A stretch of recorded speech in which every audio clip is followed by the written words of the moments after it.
Have for you this morning. Now, good morning and thanks for joining us on FCT Brief. The Academic Staff Union of Universities, ASUU, is once again threatening to down tools over what it describes as government's failure to honor agreements. This latest development has left students across the country at a difficult crossroad, with uncertainty looming over their academic future. For Nigeria's university students, hope for a stable academic calendar often feels like a moving target.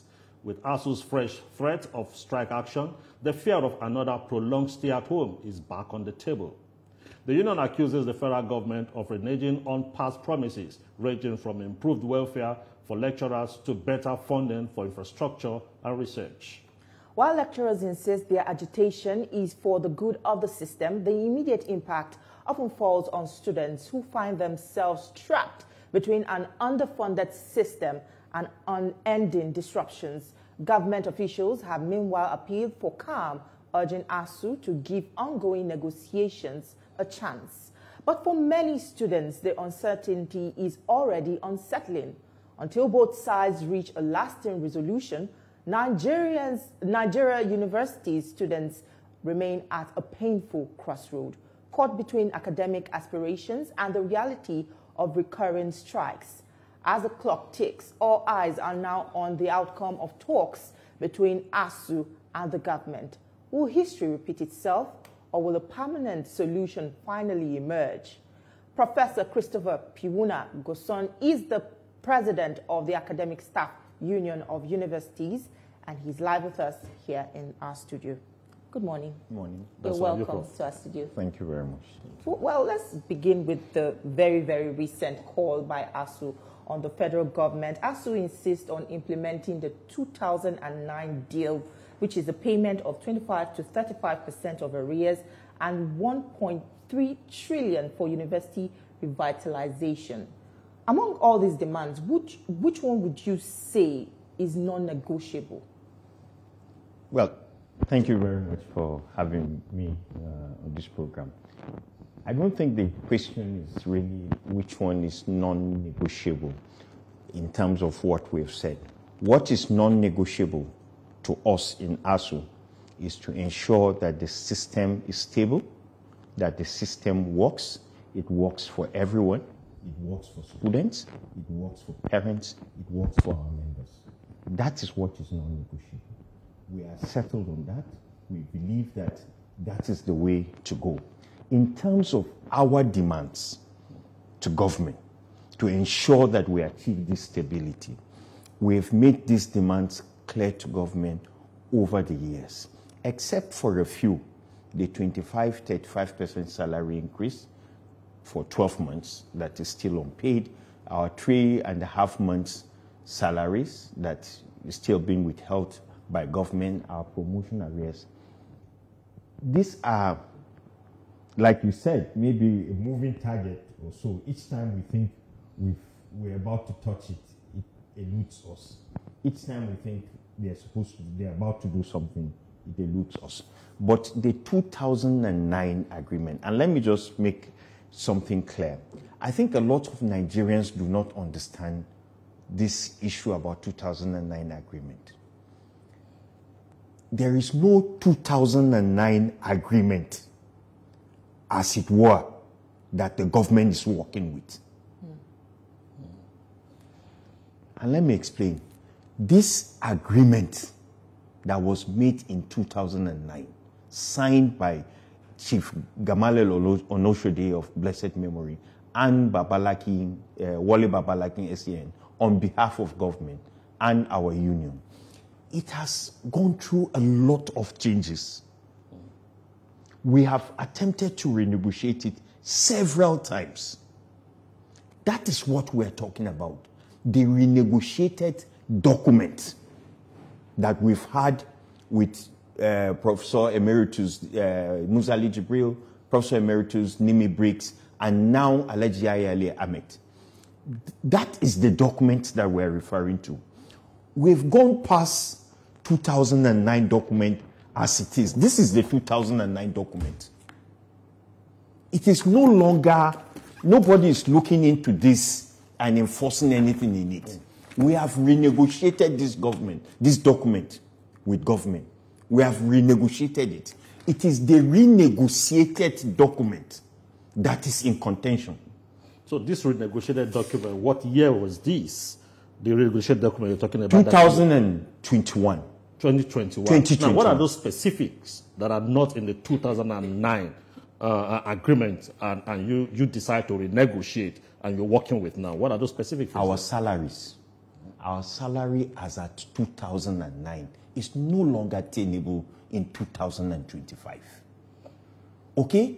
Funding systems for the university, what was obtainable in terms of funding is no longer attainable, and we have suggested in the document to government ways in which we can have sustainable, manageable funding of public universities within the resources that we know are available.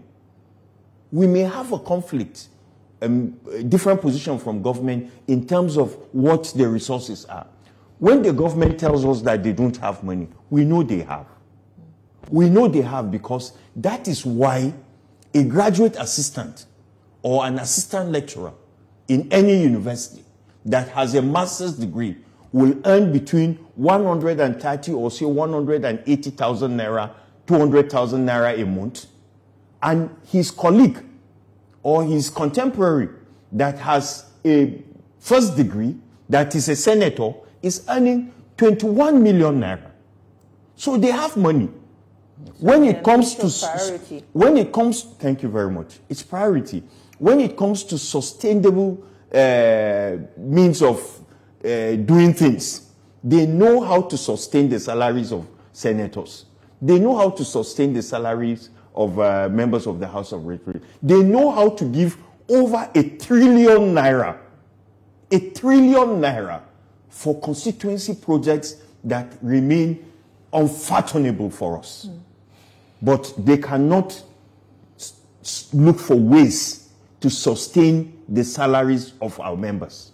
So that is one of the issues in the 2009 document that has been renegotiated. We are renegotiating academic freedom and autonomy with them. What is their problem with academic freedom? What is their problem with university autonomy? What is it? Is it that they don't want us to conduct research?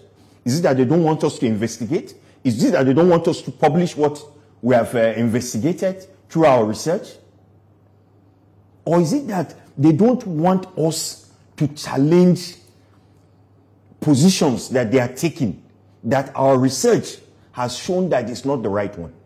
What is their problem with academic freedom? Concerns you've raised there, but we'll still touch or we'll still establish that discussion, but that will be right after this short break. Don't go anywhere. We still have more for you on the program. Stay with us. We'll be right back. We're glad to have you back. You're still watching FCT Brief, and we're still discussing ASUU and federal government in talks over its threat to go on strike. And we still have with us in the studio the president of the Academic Staff Union, Piwuna Gosun. Now, before we went on the break, you raised some concerns about the university autonomy and also welfare of, the lecturers. But some critics might argue with you and call ASUU selfish, considering its own welfare and not really considering, how this might impact on the students as well. How would you respond to this? Well, honestly, we no longer want, we are no longer ready to apologize to Nigerians, to anybody that we want our welfare improved upon. We are no longer going to apologize. Over the years, we have relegated that, and people think that we can suffer within the system and not talk or fight for what we think is rightfully ours. We think we are making substantial contribution to nation building as academics, as intellectuals. We think that progress is being made in this country in many ways as a result of the work that we do. And so when we ask that our salary, particularly our welfare, and welfare, it's a lot more encompassing, be looked at by government and be improved. We are no longer going to apologize for that. So how far are you willing to go in seeking for your needs to be met? Will it lead to students being endlessly kept at home?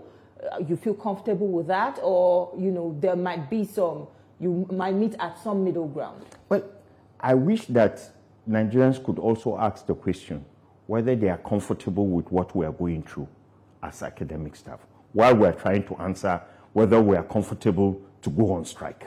Nigerians must also ask themselves whether they are comfortable, they are happy that despite our sacrifices, our commitment to growth of this country, to your children, all the things that we do, everybody, I left just yesterday, 2 days ago there was a graduation of medical students, induction of medical students. There were canopies upon canopies upon canopies upon canopies of happy parents, happy neighbors, happy friends, because their children, their friends, their wards have graduated from a school. It's okay for us to celebrate that, but it's not okay for ASUU members to ask that for what we have put into these children to get to this point, that you have bought canopies and you are celebrating their graduation, that it is okay for us to suffer what we're suffering. That is the point. But let me make another point. As for students, we truly hope, and I say this from the innermost part of my heart, that I really pray and hope that we don't have to embark on the strike. I want to assure students and parents that we will do everything within our power, within our capacity, everything that is needed to ensure that no strike action, takes place. But the people who have the power to stop it ultimately is the government, is the Minister of Education and his officers. They are the ones that are squarely responsible to either stop this from taking place or not. But on our part, take it from me, ASUU is looking for every means. The way we have looked for ways in the last 8 years, we have been at this negotiation for 8 years, from 2017 to this day. We have been at this negotiation. Nobody is talking about our patience over these years. Nobody is talking about the commitment. At a point, we went on strike because of IPPIs, right? Government challenged us that if we don't want IPPIs, we should provide an alternative to IPPIs. We did. And you know what they did? They threw it away. We spent money, our members' money, to create that software, to produce that software. They threw it away. Now, Prof, let's look at it this way. At the moment, is government in talks with ASUU. Then the second point is there are no two ways. People say there are no two ways to skin a cat. Now, government also said they have provided a loan, and ASUU seem not to be happy because we're talking of funding. It's not just that different ways to fund the system, and they provided a low credit loan. What is your thought on this, and why you're not accepting this offer from government? We have already rejected the offer of the loan, and our rejection was based on very simple things. Number one, you are owing us salaries, 3.5 months salaries. You are owing us, and you are asking us to come and take loan. So you have money to give us loan, but you don't have money to pay us our salary. Our salary for work done. Students, Comrade here was talking about students. Students have made progress based on that work that we have done. We have taught them. We have examined them. We have approved their results. They've gone for NYC. They are now working, some of them. And they are saying they won't pay us salary. Rather, they will give us loan. There are so many issues about that loan, but we've gone past that loan. Even the ministry has accepted that it's okay. And by the way, let me make this clear. We did not stop our members from taking the loan. We are saying that as a union, we will not guarantee such loans. Well, the federal government acknowledges that 2009 agreement, but it has rejected the 2021 draft, which you say is binding, which you say is the one that the union recognizes. Now, if the federal government and ASUU fails to reach a middle ground, are we going to see this threat by ASUU take full effect? I'm talking about the strike action. Actually, thank you for that question. Very excellent question. And I'm very happy about that question. And I'm happy because government has not rejected the 2021 draft. Okay. Nigerians need to know this. Government has not rejected the 2021 draft. There was an impression in the public that that 2021 document is a signed document and government is refusing to implement. That is not the position. The position is that we have reached a draft. And in addition to the 2021 draft, we have reached another one with Alhaji Yahya Ahmed in 2024. We are just asking them to look at that document and get back to us. So it's not like they have rejected it. And to also answer your question, we are talking with government. We met with them yesterday. We were with the Minister of Education and the officials, Permanent Secretary, and the others. We met with them yesterday. And it's all part of the efforts to resolve this matter. But let me say something. ASUU is tired of meetings. We are tired of meetings because we've been holding meetings since 2017 for 8 years. We want Dr. Tunji Alausa to stop these meetings and act. That's what we're asking him to do. So to continue to call us for meetings, we will not stop him from calling us for meetings. And indeed, we may come for the meetings, but we are saying enough of it. You've had enough time to act. And so, Honorable Minister, act on what you have. We don't need another year or two or months to act. Alhaji Yahya Ahmed has presented a report. Government representatives were part of these negotiations.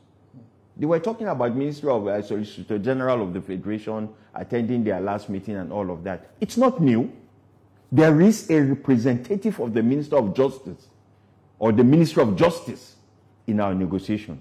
There is a representative of salaries and wages in our negotiation. Budget Office, Office of the Head of Service, Ministry of Labor, Ministry of Education itself, all of them, NUC, all of them are in that meeting. So we don't know why they will take so long to consider a document that their representatives have agreed with us in principle. It's not signed, we agree, but they have agreed with us on these issues.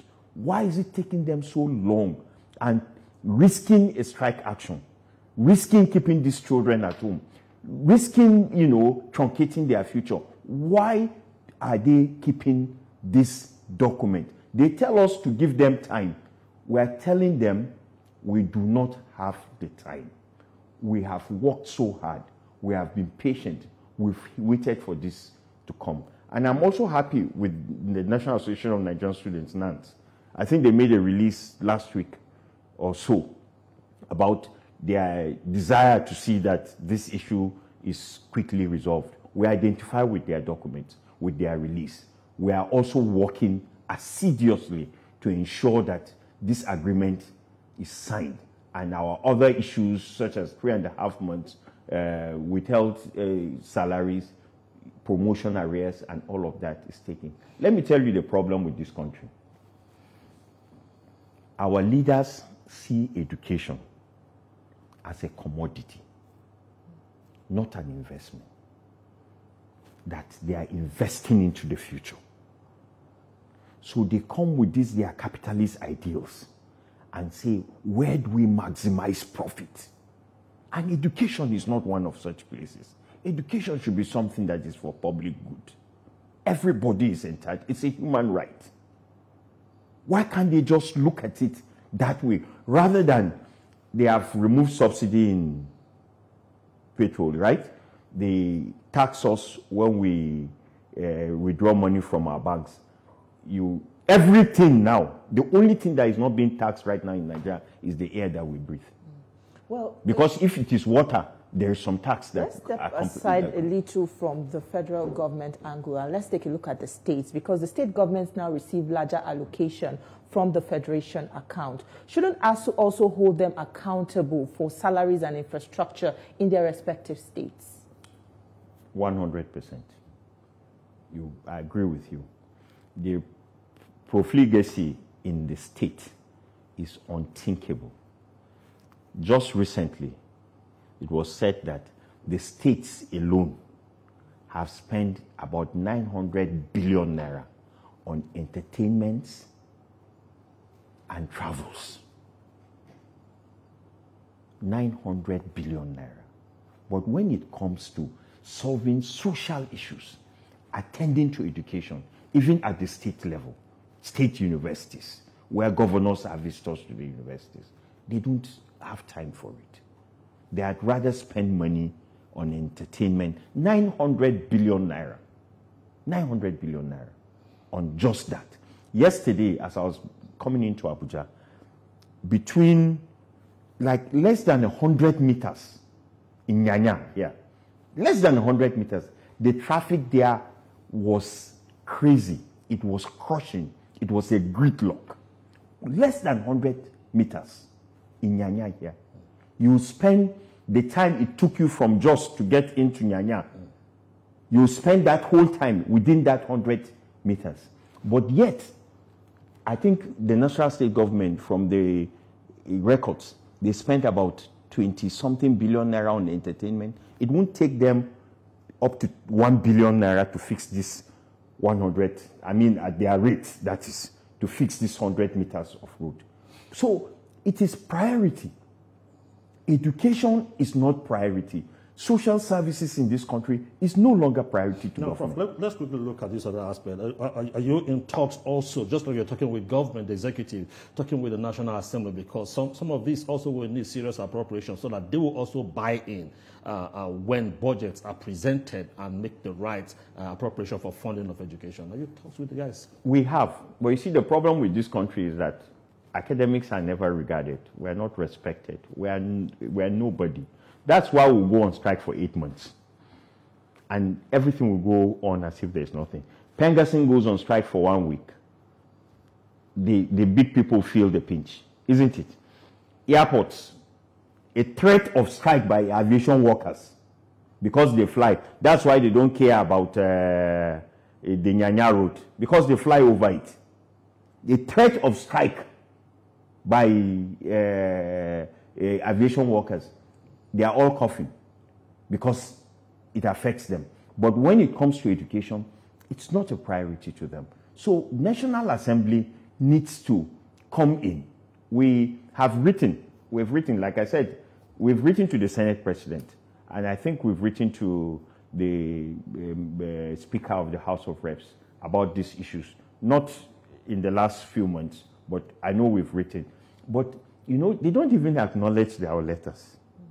They don't acknowledge it. Like, we have received your letter and it is receiving attention. Thank you for writing. They don't do it. They don't acknowledge our letters. And that's why we keep saying maybe it is the strike or its threat that will draw their attention. But honestly, we are committed. I want to assure Nigerians, we are committed to a stable academic calendar. We are committed to keeping our university and our campuses open. We are committed to giving our best to the system. Take it from me. We are very, very committed. All right. But we need government to act. Otherwise... Mr. Piwuna Goson, thank you so much for your time with us on the program. We definitely look forward to seeing this issue being resolved between ASUU and the federal government. It's a pleasure speaking with you this morning. Thank you very much. Thank you, and good morning. Good morning. Well, that's where we'll leave our conversation this morning. We hope that you could pick a thing or two from it. We'll now hand you over to Lagos, where Ria and the rest of the team are standing by to continue with the rest of the show.